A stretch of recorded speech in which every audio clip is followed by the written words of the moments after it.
Andrew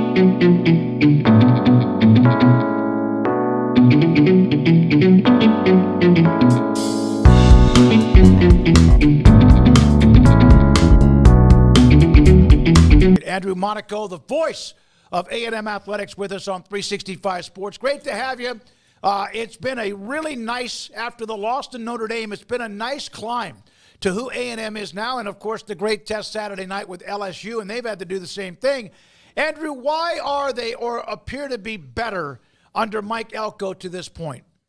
Yeah, you can see that the offensive line is better than it's been the last 2 years, and that leads to everything, doesn't it? It gives Connor Weigman time, or Marcel Reed for those 3 games, to find their receivers, and it allows Le'Veon Moss to run the way he runs. So I really think the big reason why is they are winning the lines of scrimmage. The offensive line is winning, and that defensive line, as we saw in the second half against Mississippi State, we saw throughout the entire win over number 9 Missouri. That defensive line is an absolute problem.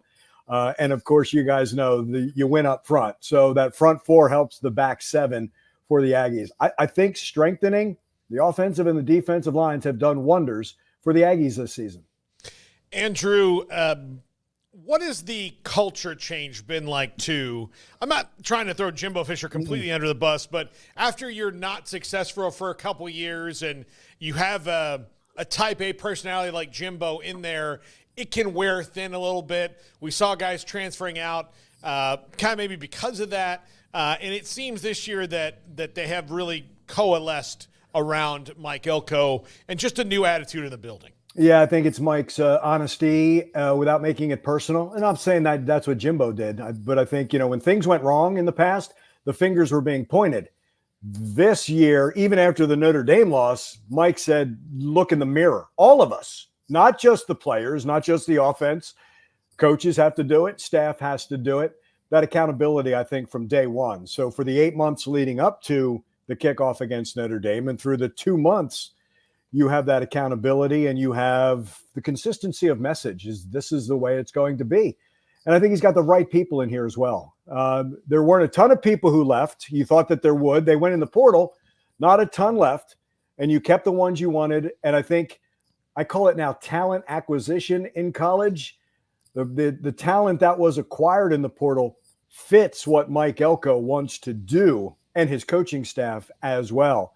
I think that's been the big thing. And playing their brand of I almost said basketball because we started that this week. Playing the brand of football, I think, has helped where they are competing. They thought they knew what strain and effort was against Notre Dame, and it wasn't good enough. 2 weeks later, they found out what that strain and effort, how that pays off in a win over Florida, and now that becomes the standard. I think you got rid of or some guys who didn't buy in, it was more about themselves, have left. That's what some of the players have told me.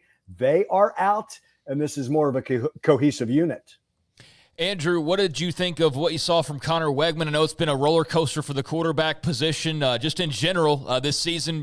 Your thoughts, but especially now focusing in on this game in particular. Yeah, I'm glad to see him healthy and upright, right? Mm-hmm. And I'm not trying to be too clever here.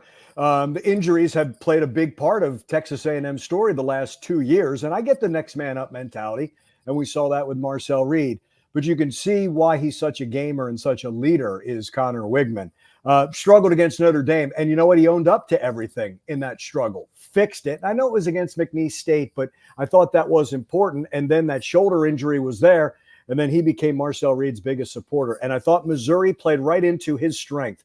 He's a quarterback who throws into open windows, and they were there against Missouri, and he hit. You can see the arm strength. You can see the confidence. Sometimes that confidence leads to an interception. I can fit that through that window, and sometimes you can't. I just think this offensive line, I think he can trust this offensive line, if that makes sense. In the past, you were waiting for disaster to happen. That's not there now. He has that time. And I have to say, he's got deeper receivers. He's got, I think, more talent at wideout than he's had in the past. And I like seeing that rapport between those wide receivers and Connor Weigman. This is a big test. This will be a big test. LSU's going to bring pressure, especially from the edges. The linebackers are outstanding. and LSU always has a great secondary. We brought this up earlier when we have a chunk of headlines and topics. A&M is going to go with the blackout. I saw Mike Elko's tweet mentioning Torian York and others. Is that a popular decision among the A&M faithful? For most of them, you guys know that there's old Army and new Army, right? Old Army's not going to want to change from anything, and new Army says, okay, we're good. I think where Mike comes from is this is something that the players want, players deserve because of what they've done. He's not doing it just to do it. And he's not getting away from all the traditions of it's got to be a maroon top and it's got to be white pants. We've seen that mix and match throughout this season. Elijah Robinson did it last year as well when they went all maroon when he was the interim. Mike definitely wants to know what the players would like. There's a reason why there's some music at practice again, but the players earn all of that. If they're not doing anything right, you don't earn the right to say we're going to do this. But the players are in, and I think in this day and age, there's got to be that give and take. Mike knows, hey, we know when we're going to go over the line, and it's something that's not representative or Texas A&M. We're not changing the colors. You know what I mean? We're not going to change the nickname, anything like that. But this is something I think works hand in hand. For the most part, there are, the 12th man in on it. There's still some saying, hey, look, maroon's our color. I totally get it. I think it's going to be an electric atmosphere on Saturday. I'm really looking forward to seeing it. And I know the uniform's about to be revealed, but there will be that blackout on Saturday at Kyle Field. Andrew, you mentioned Marcel Reed earlier. It is very rare to have two quarterbacks that a team feels comfortable with. If something happens, and really I kind of thought that they probably feel good about Jalen Henderson early in the season too. I know he's had some injuries, but they had two guys that they felt really good about. Marcel Reed got thrown into action in the bowl game last year. I think he probably didn't even think he'd need a helmet that day, and then all of a sudden he's into the second play of the game, and after a while he kind of showed he's calm, cool, collected. They've built a nice little pipeline here if they can keep him. What was that like to see, and what's that like for the team to be able to, have that depth at a position that no one really does have that depth at? No, but you absolutely need in college football nowadays, right? You've got to be ready because everybody's one play away.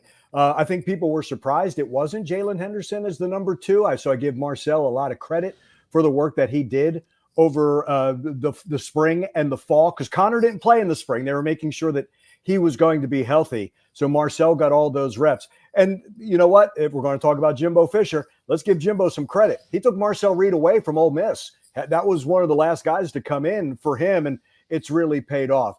Marcel's a heck of a talent. I love what you said. To be able to keep guys, Jalen Henderson could have left. Marcel Reed could have left to go play, knowing that Connor Weigman was the number 1 quarterback. But just a lot of work by Marcel. The thing that sticks out with me is when Albert Regis, who's a defensive lineman, was asked, were you surprised what Marcel did when he came in for Connor? And Albert said, I'm glad he did it to another team because he's been doing that to us every day at practice. You guys know offenses and defenses, they know one another very, very well. It was nice to unleash that on somebody else. And I like the way they play for one another. Like, I like the way they rallied around him. And it was just for the games in which Connor could not go. He was not going to go in there if he were hurt. The shoulder got better. The soreness went away. And Marcel is ready as well. It's a very tight quarterback room. But no, it was impressive. And again, it stays with me what Albert said, like, yeah, go do it to another school because you've been doing to us in practice. But it's impressive. And coaches, I think throughout college football are going to have to know this, that the moment Mike Elko said this about Garrett Nussmeier at LSU, he said, look, this is a kid, came in highly touted, right? It didn't get the starting job, but he filled in every time he had to, stayed when he could have left, bolted for whether it was money or opportunity or starting. He's comfortable in the system. I think he's 7-1 as a starting quarterback. He's kind of done things all the right way, which I think is a way of saying the old school way. So you do have to give these guys credit. Jalen could have left, but he wanted to be a quarterback. Jalen didn't want to change positions. He wanted to be the quarterback. And you battle for that. Same thing with Marcel. And I think it's a good thing to have that kind of depth. And it's something that coaches are going to have to understand. Player retention. We talked about talent acquisition. You have to have player retention. You're recruiting your own 85 players every single day before you get up to that portal window. How would you describe the level of heat that comes with this A&M LSU rivalry now at this point? And in terms of this year's particular matchup, what jumps off the page to you about the Tigers? These two schools remind me of one another. Losing the opener, right? The highly anticipated opener, A&M to Notre Dame, LSU to USC, and then finding the rhythm and getting better every week. I wonder if Mike Elko is a little ahead of schedule, if you had to ask him honestly about that, but he's seen that improvement every week. He has said something about, look, you don't want to just play in these games. You want to win games like this. It's one thing to play them. It's another thing to win. And then the expectations kind of change. Brian Kelly's in a little bit of a different situation, is he not? I think that's a different job at LSU. And you have to understand, when you get that job, 10 wins sometimes is not enough for Tiger fans. It's really interesting, the expectations, right? When Mike came in, I can tell you guys honestly, I'm in his office, and even before the Notre Dame game, he says, look, I've already told my coaches, I've prepared them. If we beat Notre Dame, get ready for all the stories that say you're a dark horse national champion contender, that A&M's on the rise. And if we lose, Elko's not the guy. Get rid of this staff. Let's start all over again. That's the way we are in our society, right? So he's very real about that. To put yourself and give yourself that opportunity. Can you give yourself a chance? Can you prepare for this? And remember how you got here. That's the key for both. Brian Kelly's won everywhere he's been. You're the winningest active coach in NCAA. You're doing something right. LSU expects national championships. If it's not a national championship, it's a bust. That's just the reality. And when you walk into this sideline, Mike said this, Texas A&M is very different from being on the sideline from Duke. He likes it. He embraces it. And as he's told his players, you chose to come here. I didn't make you come here. You chose. So what do you want out of this? You want to be in games like this. You want to have seasons like this. You want to compete for a national championship. Go out and do it. Or prepare for what it takes to go out and do it and collect those victories. Nobody in the SEC is unbeaten. Some of them have eaten each other up. Obviously, Alabama's lost a couple of games recently. Does that allow, not hope, because that's not what good teams do, but has that kind of changed the way everybody looks at it, even though Georgia was impressive, and we've seen Texas, who was impressive, or Tennessee, or A&M? And does that change the way people look at the SEC right now? Not overall, but inside of the conference. I think it tells you that how difficult it is. Like Mike always says, the SEC, and he said this at halftime at Mississippi State, yeah, every SEC game is a 4-quarter game. I think the Missouri win was the outlier, not the recipe for what a typical SEC Saturday is. That was different, having a game decided as you go into the fourth quarter. That doesn't have – Vandy put everybody on notice, right, with that win. Georgia's comeback against Alabama was there. Georgia beating Texas. Kentucky giving Georgia a run. South Carolina being good, and they're kind of bubbling under. Ole Miss was a favorite, right? And they're when I say back in the pack, I'm getting used to no longer having an East and a West and knowing, man, if you can just get out of the West and get to Atlanta, you give yourselves a chance. I think it shows the depth and the talent of the SEC, and going from 14 teams to 16 teams, just how good it is and how you're tested every single Saturday. I think it speaks. We always hear about this, right? About conferences. Well, they're top heavy, but the bottom of the conference is terrible. The SEC, I don't care where you're going on a Saturday. If you've got to go on the road, you better play your best football to win. I just think it's reinforcing how difficult and how talented this conference is. Andrew, Le'Veon Moss is an absolute – has been a monster for them, but Amari Daniels has been good too. When Reuben Owens went down, there was a little bit of a gasp coming out of College Station. And not unjustifiably, because he's got a next-level talent, as we know, but – how much has that gasp been kind of maybe eliminated by those two guys? Yeah, and I like the little change-up for both of them, and I don't think they're the same running backs that were even of last year. Le'Veon has told Mike Elko, I'd like to be the bellwether back, and they knew they had Reuben, and they hated losing Reuben in camp, and Le'Veon has proven that he can be that back.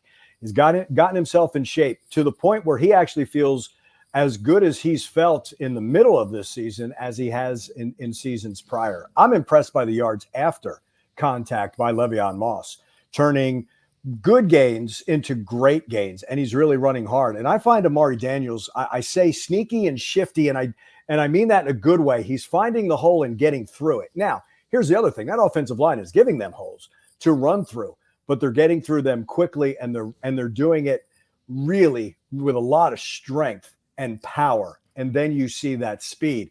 I think it's been a big part of the success for Texas A&M to be able to have that kind of running game. The other thing I'm impressed with Le'Veon, the 100-yard games have been against SEC opponents. You know, there are some backs, they like to load up against non-conference and really pad those numbers.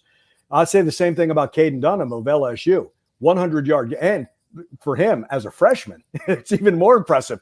But when you can run for 100+ against SEC defenses, it says something, and you've seen that from Le'Veon Moss, and keep adding to those career highs on really not a lot of carries, but I really like the changeup as well. I think the other thing is they're complete backs, and they know their role as well in pass protection, how to protect Connor Weigman, and they can catch the ball and be dangerous. A number of times, Amari Daniels has made some clutch third down catches to have drives continue. So being complete backs, strong backs, and showing off that speed, I think it really says a lot about the off-season work that they were doing that's paying off for them now.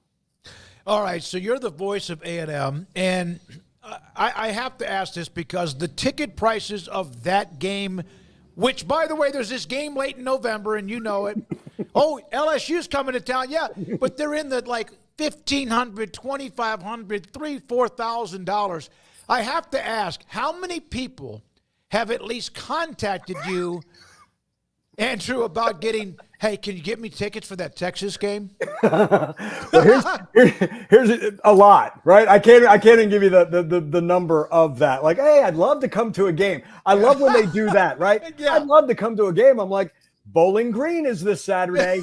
Yeah. Don't be afraid for New Mexico State, right? So now it just becomes this. Oh, you want tickets? Don't ask for Notre Dame, LSU, Missouri, Texas. Sorry, Don't ask for it, right? Yeah. No, there's a bunch. Mike Elko is starting to find out now, like all the recruits coming in, how many of those coaches are like, hey, I can deliver that kid. So one kid's coming, he has like 12 coaches asking for tickets as well. So it's been through the roof. Andrew, make sure your spotter is well protected that week, because there's going to be somebody in your circle that's like, you know, that guy gets to sit in the booth. Yeah, if I Nancy Kerrigan that guy, then maybe Andrew would be like, you know who's got good vision, is good with binoculars? Tim. Yeah. Tim, I need a spotter, so you might as well. I have no idea what happened to mine, but Tim, I need one, so come on. And here's the dirty little secret. They pay us for these games as well. Oh, yeah, that's that. Oh, they do? Oh, my Lord, you've got a good deal. I just said the quiet part out loud, didn't I?